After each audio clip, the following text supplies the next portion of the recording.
He swore he'd never take a black mail-order bride until she stepped off the train with tears in her eyes, clutching a letter that would shatter everything he thought he knew about his own life.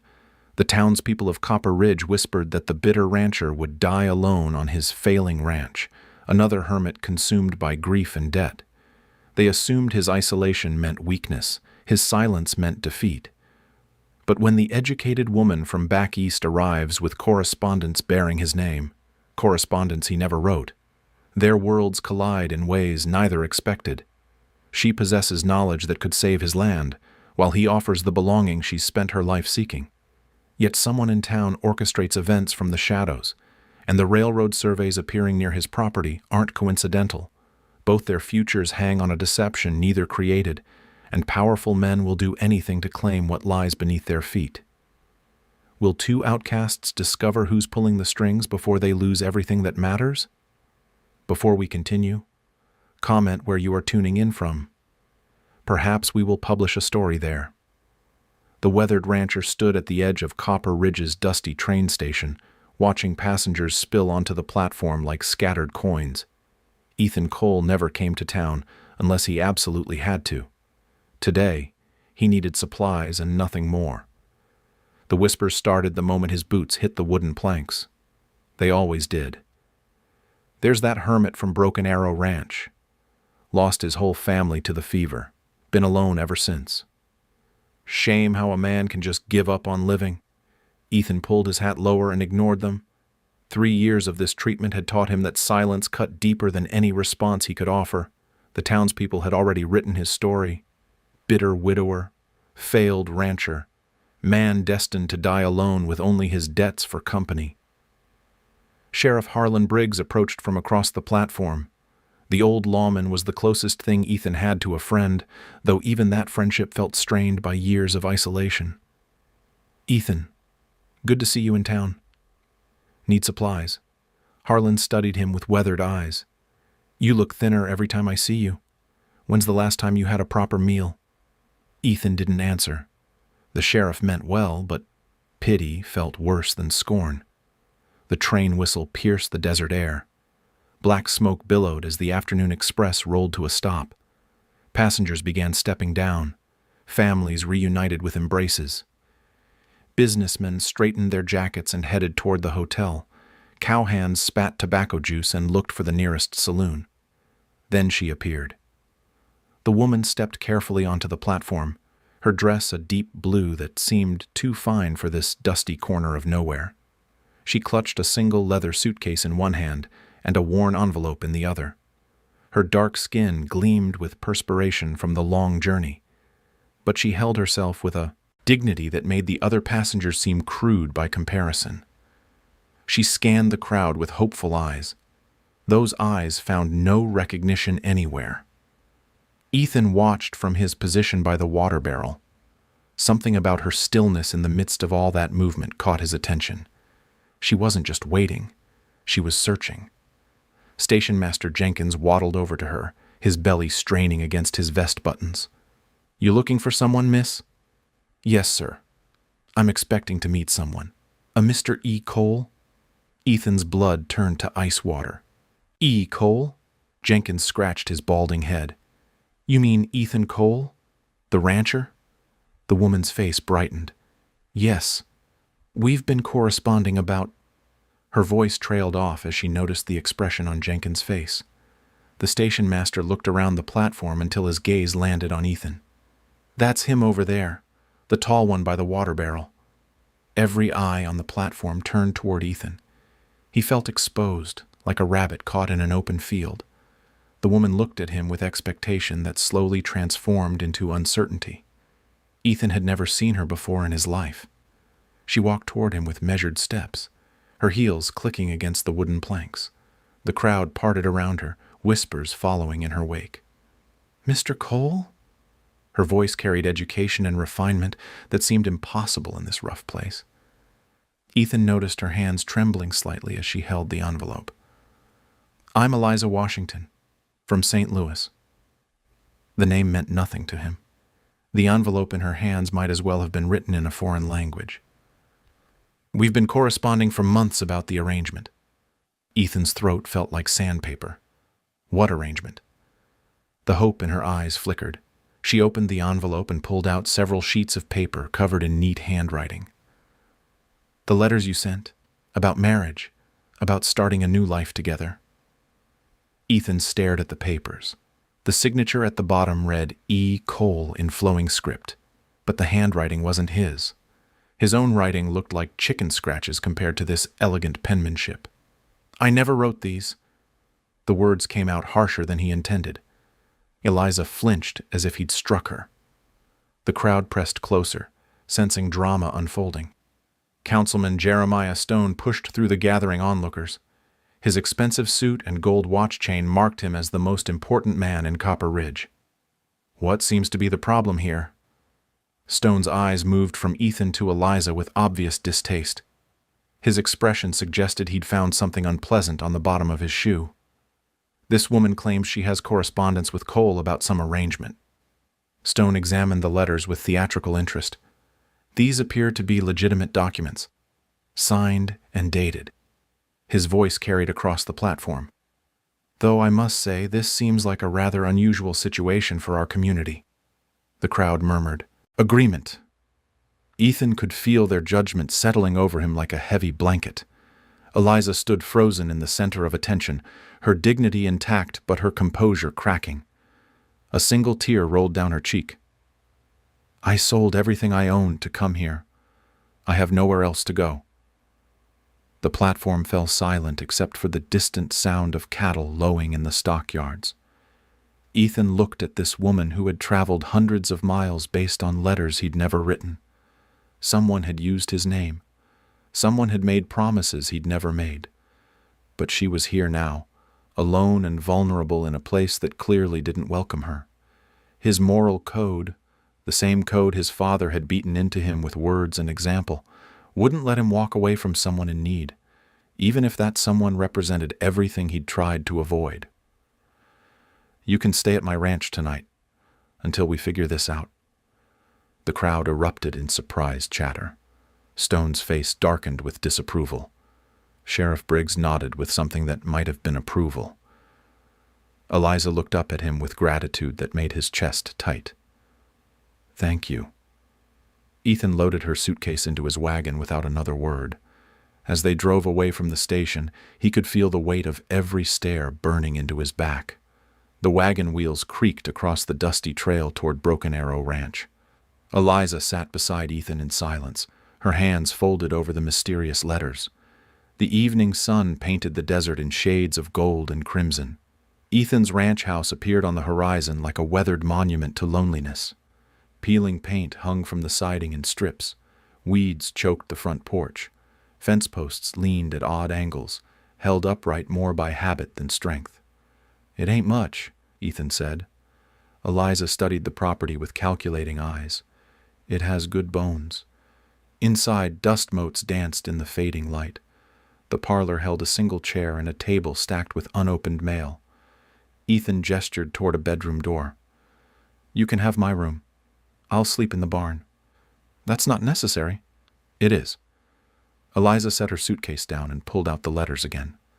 She spread them across the table like evidence at a trial. Someone wrote these using your name. The question is who? Ethan examined the papers more carefully. The handwriting was feminine, educated. Each letter spoke of loneliness and hope for companionship. They painted him as a thoughtful man seeking a partner to share life's burdens. This ain't how I talk, he said, pointing to a flowery passage about watching sunsets together. But someone knows you well enough to forge your signature. A knock at the door interrupted their investigation. Ethan opened it to find Clara Martinez standing on his porch. The school teacher held a basket of food and wore guilt like an uncomfortable dress. I brought supper, she said quietly. Clara's eyes found Eliza across the room. The two women studied each other with careful interest. Miss Martinez teaches at the schoolhouse, Ethan explained. Clara set the basket down and wrung her hands. I need to tell you something, both of you. The confession spilled out in a torrent of words. Clara had written the letters. She had corresponded with Eliza for months, using Ethan's name and inventing a romance that existed only on paper. "I thought you were both so lonely," Clara said. "You never talked to anyone, Ethan. And Miss Washington's letters were so full of hope." Ethan stared at her in disbelief. "You had no right." "I know. I'm sorry." Eliza remained remarkably calm. "You deceived us both." "Yes, but I truly believed you would suit each other." The room fell silent. Ethan expected anger to consume him, but instead he felt something unexpected: relief. Clara had seen something worth saving in him. Someone had cared enough to try. "What's done is done," he said finally. Over the following days, an unusual partnership developed. Eliza proved invaluable around the ranch. Her education became apparent when she examined Ethan's financial records. "Your bookkeeping is a disaster," she announced, spreading ledgers across the kitchen table. She worked with methodical precision, organizing receipts and calculating expenses. Her findings painted a grim picture. "You're 3 months behind on your bank payments. Someone has been overcharging you for feed, and these property tax assessments look inflated." Ethan leaned over her shoulder to study the numbers. She smelled like lavender soap and determination. "How do you know all this?" "I helped manage my father's business in St. Louis. Men assumed I was just decorative, so they spoke freely around me." Her intelligence impressed him. More than that, she attacked problems instead of accepting defeat. Word of their arrangement spread through town like wildfire. Some neighbors offered cautious acceptance. Others made their disapproval clear through cold stares and whispered comments. Banker Thomas Webb visited the ranch on a Thursday morning. His expensive suit looked out of place among the dusty corrals. "Cole, we need to discuss your situation." Webb's eyes lingered on Eliza with obvious distaste. She served coffee with perfect politeness while he outlined Ethan's financial obligations. "Payment is due within 30 days. No extensions." After Webb left, Ethan found a threatening note nailed to his fence post. "She don't belong here. Neither do her kind." That evening, Sheriff Briggs stopped by with disturbing news. "Someone cut your north fence, scattered about 20 head of cattle." "Any idea who?" "Jeremiah Stone's been asking questions about your ranch. Specific questions about acreage and water rights." Eliza listened from the kitchen doorway. "What kind of questions?" "The kind a man asks when he's interested in buying." Later, as they cleaned up the scattered cattle, Eliza proved she could handle ranch work despite her refined appearance. She rode well and showed no fear of the animals. "You didn't learn this in St. Louis," Ethan observed. "My grandmother raised horses in Kentucky. I spent summers there as a child." Her past revealed itself in fragments. An educated family destroyed by economic hardship. Dreams deferred by circumstance. Strength forged through adversity. "Why did you really come west?" Ethan asked. "Because staying meant accepting limitations others placed on me." Their conversations stretched longer each evening. Ethan found himself sharing memories he'd buried with his family. Eliza spoke of dreams that extended beyond mere survival. "I want to belong somewhere," she admitted. "Not just exist, but truly belong." "Belonging ain't easy to find." "No, but it's worth the search." More incidents followed. A hay barn mysteriously caught fire. Supplies went missing from town orders. Each setback pushed them closer to financial ruin. But the harassment also strengthened their partnership. They worked together with increasing efficiency. Her intelligence complemented his practical skills. His steady presence balanced her fierce determination. One morning, Eliza made a startling discovery while reviewing property documents. "Ethan, look at this." She pointed to a survey map tucked between tax papers. Red lines marked planned railroad routes across the territory. "This line runs directly through your property." The implications hit them both simultaneously. Someone with inside knowledge was forcing them off land that would soon become extremely valuable. "Stone," Ethan said grimly, "we need proof." Their eyes met across the table. The attraction that had been building between them crystallized into something deeper. Partnership born of necessity was becoming genuine affection. But with revelation came danger. If Stone was orchestrating their troubles, he wouldn't stop at harassment. The war for Broken Arrow Ranch was just beginning. Eliza stared at the railroad survey map until the red lines burned into her memory. Stone's harassment made perfect sense now. He wanted the ranch cheap before the railroad made it valuable. "We need a strategy," she said. Ethan studied her determined expression. "What kind of strategy?" "The kind that turns his weapons against him." She outlined her plan over morning coffee. A community harvest festival would serve multiple purposes. It would raise money for the ranch payments. More importantly, it would force the town to see her as a person rather than an outsider. "Folks around here don't take kindly to outsiders organizing their affairs," Ethan warned. "Then we make them want to participate." Eliza rode into town that afternoon with a list of every family in Copper Ridge. Her first stop was the general store, where Martha Henderson sorted through fabric bolts. "Mrs. Henderson, I'm organizing a harvest festival to celebrate the community's hard work." Martha's hand stilled on the cloth. "What kind of festival?" "Food, competitions, dancing, games for the children. All families welcome." The older woman's suspicion warred with curiosity. "Who's organizing this?" "I am, with help from anyone willing to contribute." Word spread through town like spilled water. Some families embraced the idea immediately. Others required careful persuasion. Eliza approached each household with specific appeals tailored to their interests. She convinced the baker to judge pie competitions. The fiddle player agreed to provide music. Even reluctant families found themselves drawn to activities designed for their children. Stone appeared at the ranch 3 days before the festival. His expensive carriage looked absurd against the dusty landscape. "Cole, this festival nonsense needs to stop." Ethan stepped onto the porch, positioning himself between Stone and the house. "Free country. People can celebrate if they want. Not when it disrupts community harmony." "Seems to me the community's excited about it." Stone's face reddened. "That woman is manipulating good people for her own purposes." What purposes would those be? Stone couldn't answer without revealing his own motives. He left with threats hanging in the air like storm clouds. The festival day dawned clear and bright. Families arrived at the town square carrying covered dishes and musical instruments. Children ran between booths while parents sampled each other's cooking. Eliza moved through the crowd with graceful efficiency. She praised Mrs. Patterson's apple pie. She organized games for restless children. She ensured every family felt included in the celebration. Her organizational skills became obvious to anyone paying attention. This wasn't amateur enthusiasm. This was professional competence applied to community building. "Where did you learn to do this?" Clara asked, watching Eliza coordinate 3 activities simultaneously. "St. Louis. I organized charity events for families displaced by the war." The memory surfaced unbidden. Eliza had been 19 when the factory closures hit. Dozens of families found themselves without income or housing. The established charity organizations moved too slowly to help. So Eliza had organized her own relief efforts. She coordinated food donations from wealthy families.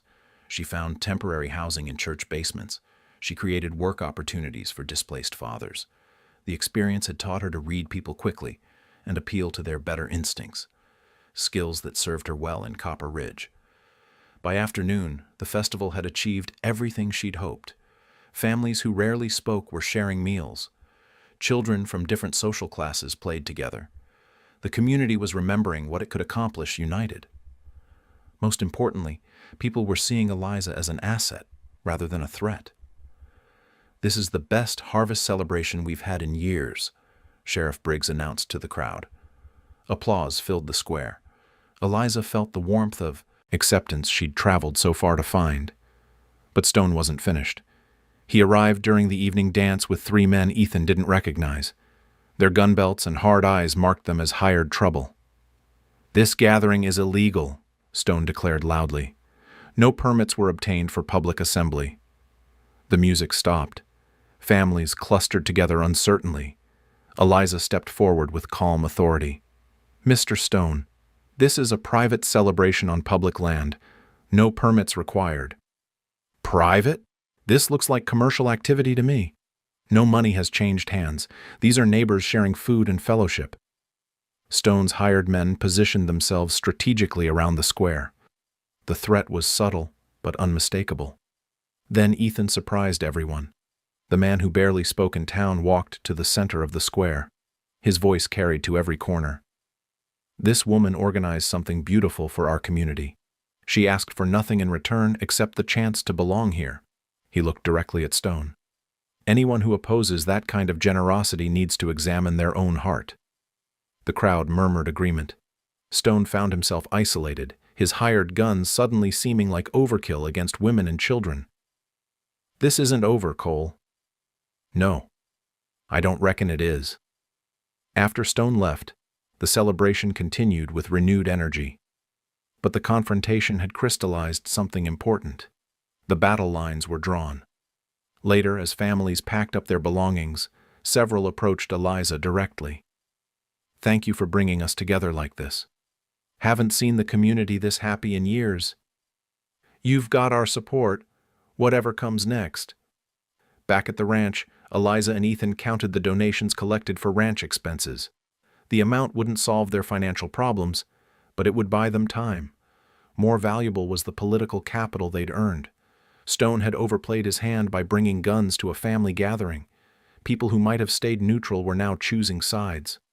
"You did something important today," Ethan said. "We did something important." He moved closer, drawn by her strength and intelligence. She didn't retreat.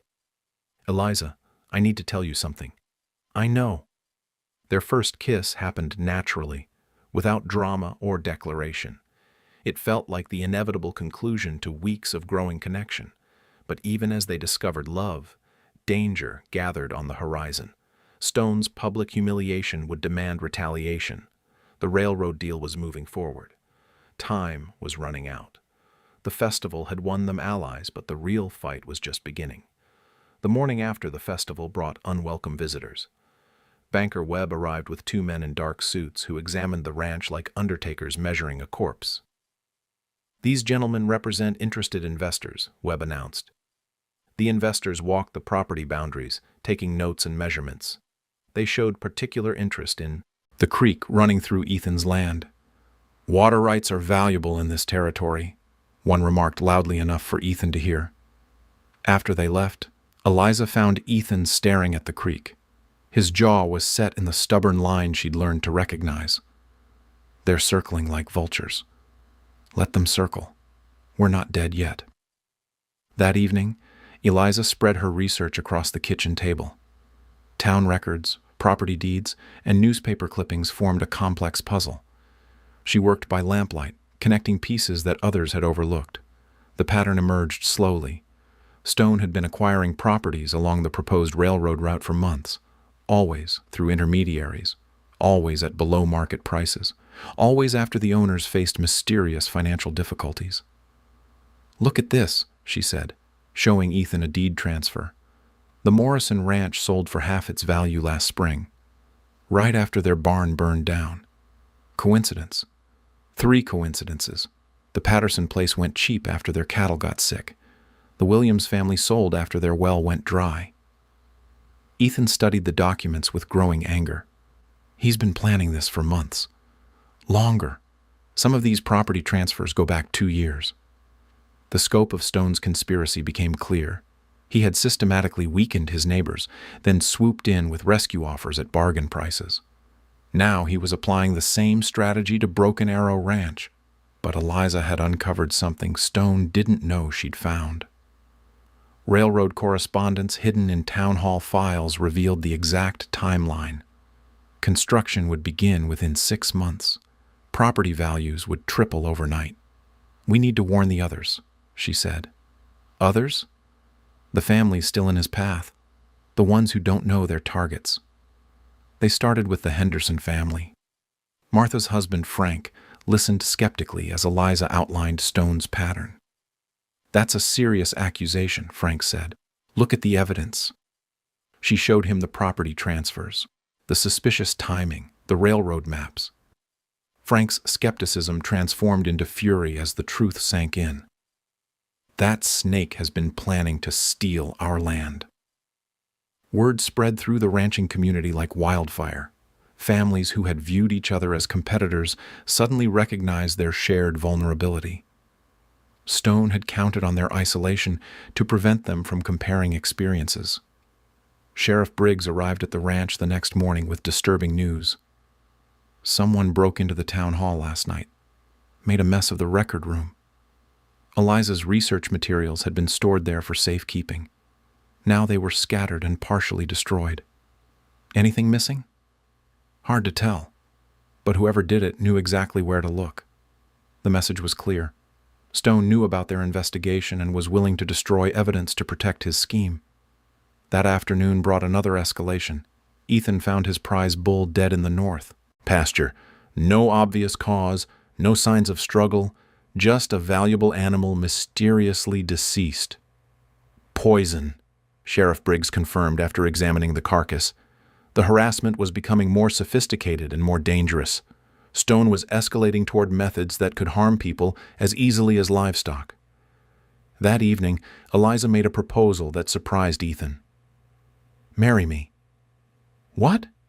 "Not for love, though that's growing between us, for legal protection." She explained her reasoning with cool logic. As Ethan's wife, she would have legal standing in property matters.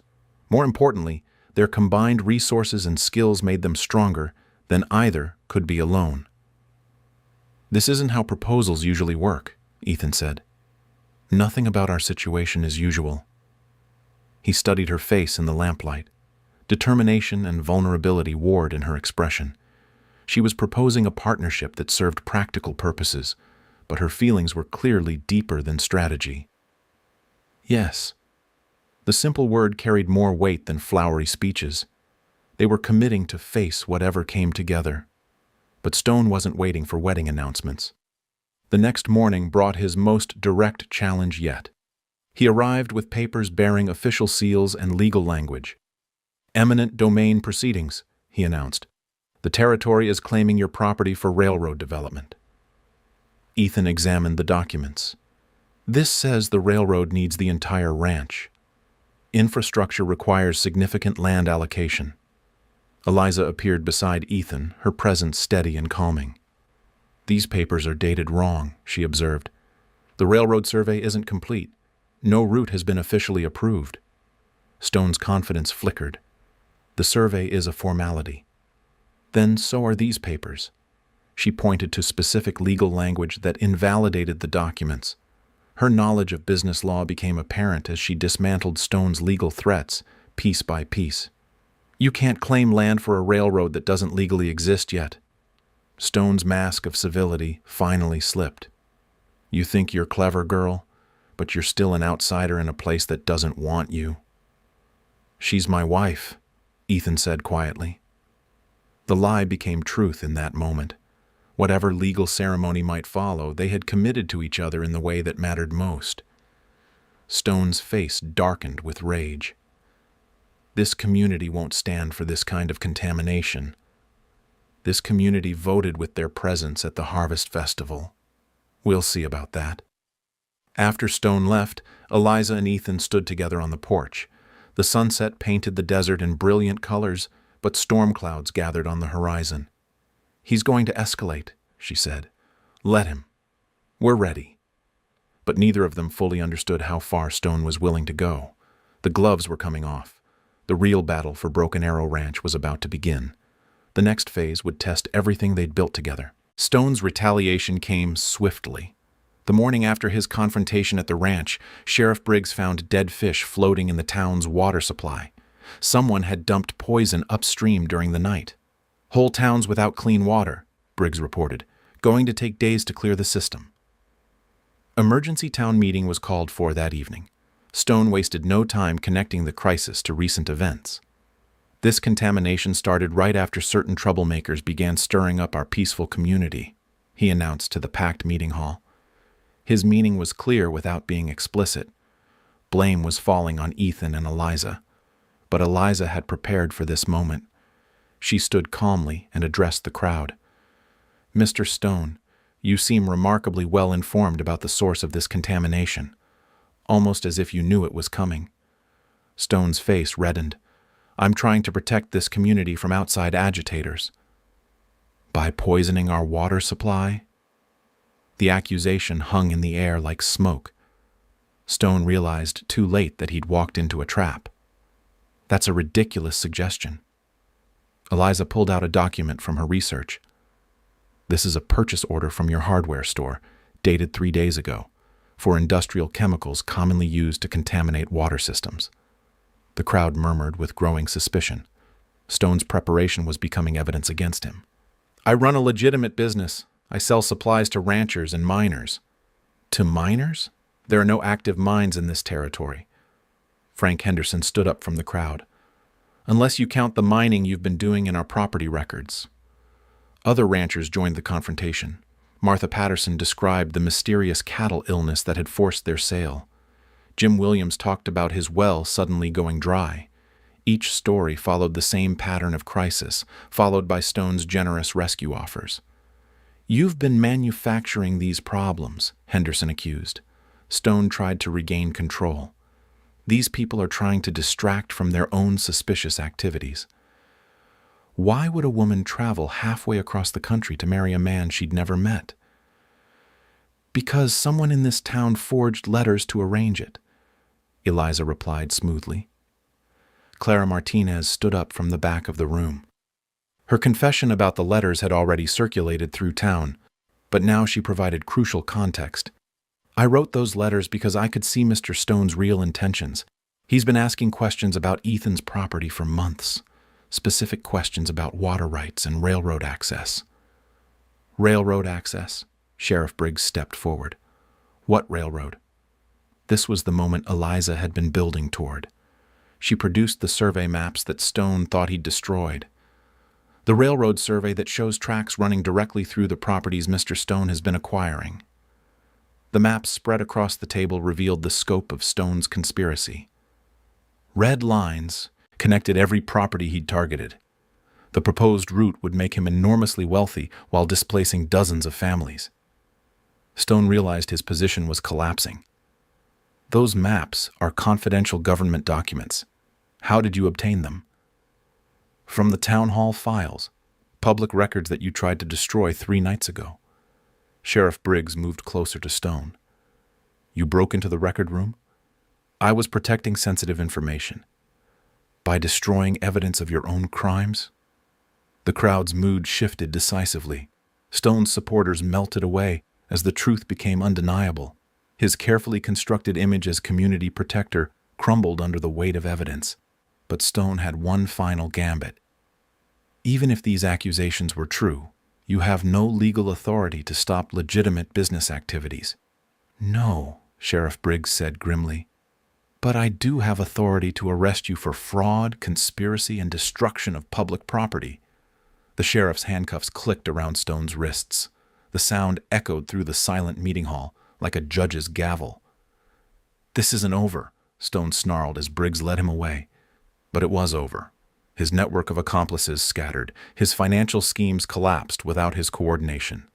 The railroad company distanced itself from his unauthorized activities. Within a week, property owners along the route received official notices from the railroad. Fair market value offers for easement rights. No forced sales. No eminent domain threats. Just honest business conducted in daylight. The Henderson family was among the first to receive compensation. Their gratitude toward Eliza was overwhelming. You saved our ranch, Martha said with tears in her eyes. We saved each other. That's how communities are supposed to work. The transformation in town attitudes was remarkable. Families who had viewed Eliza with suspicion now sought her advice on business matters. Her intelligence was recognized as an asset rather than a threat. Even more significantly, the conspiracy's exposure had revealed the interconnectedness of their community. Problems that seemed individual were actually shared challenges requiring collective solutions. Clara Martinez organized a proper wedding ceremony for Ethan and Eliza. The entire community participated in the celebration. Former opponents served as witnesses to their union. I never thought I'd see Copper Ridge come together like this, Sheriff Briggs observed during the reception. It just needed someone to show them what they could accomplish united, Eliza replied. The railroad compensation solved Broken Arrow Ranch's financial problems. More importantly, it provided seed money for community improvements, a new school building, better roads, a proper medical clinic. Eliza took the lead in coordinating these projects. Her organizational skills, proven during the Harvest Festival, now served the entire region's development. But the personal transformation was equally significant. Ethan emerged from his isolation to become a community leader. His quiet strength provided stability during the transition period. Their partnership had evolved from necessity to genuine love. The arrangement that began with forged letters had created something authentic and lasting. Stone's scheme had backfired completely. Instead of dividing the community, his attacks had unified it. Instead of destroying Ethan and Eliza, his opposition had strengthened their bond. The man who had sworn he'd never take a mail-order bride had found something better than he'd ever imagined. A true partnership built on respect, love, and shared purpose. Their victory was complete, but the real work was just beginning. 6 months after Stone's arrest, Broken Arrow Ranch bore little resemblance to the failing property Eliza had first encountered. Fresh paint gleamed on the house. New fencing stretched across green pastures. Cattle grazed contentedly in fields irrigated by the creek that had caused so much trouble. The railroad compensation had exceeded everyone's expectations. Fair market value for easement rights had transformed struggling ranchers into prosperous landowners. The community that Stone had tried to divide through manufactured crises now thrived through honest cooperation. Eliza stood on the porch watching Ethan work with a new colt in the corral. His movements showed the confidence of a man who had found his place in the world. The isolation that had defined him for years had been replaced by purposeful engagement with his neighbors. "Mrs. Cole, you have visitors," Clara called from the house. 3 women approached the ranch in a wagon loaded with children and supplies. Eliza recognized them immediately. Mail-order brides who had written to her seeking advice and encouragement. "We heard about what you accomplished here," said the first woman, Sarah Jenkins. "We're hoping you might help us find the same kind of acceptance." Eliza had been expecting this visit. Her story had spread beyond Copper Ridge through railroad workers and traveling merchants. Women across the territory were learning that success was possible even in hostile environments. "Acceptance isn't something others give you," Eliza explained as they settled on the porch. "It's something you earn through service to the community." She outlined the principles that had worked in Copper Ridge. Identify genuine needs, offer practical solutions, demonstrate value through actions rather than words, build alliances one person at a time. "The Harvest Festival was brilliant," Sarah observed. "It forced them to see you as a person instead of a threat. But it only worked because we addressed real problems. Empty gestures don't build trust." The afternoon stretched into evening as Eliza shared detailed strategies for community integration. Each woman faced unique challenges, but the underlying principles remained consistent. Sheriff Briggs arrived as the women were preparing to leave. His news brought the final resolution to Stone's conspiracy. Railroad trial concluded yesterday. Company paid full restitution to all affected families. Stone gets 5 years in territorial prison. Justice had been served through legal channels rather than vigilante action. The community had chosen law over vengeance, setting a precedent for future conflicts. What about his accomplices? Scattered to the wind, Banker Webb lost his position and left town. The hired guns found employment elsewhere. The criminal network had collapsed completely without its central coordinator. Stone's removal had ended the threat permanently.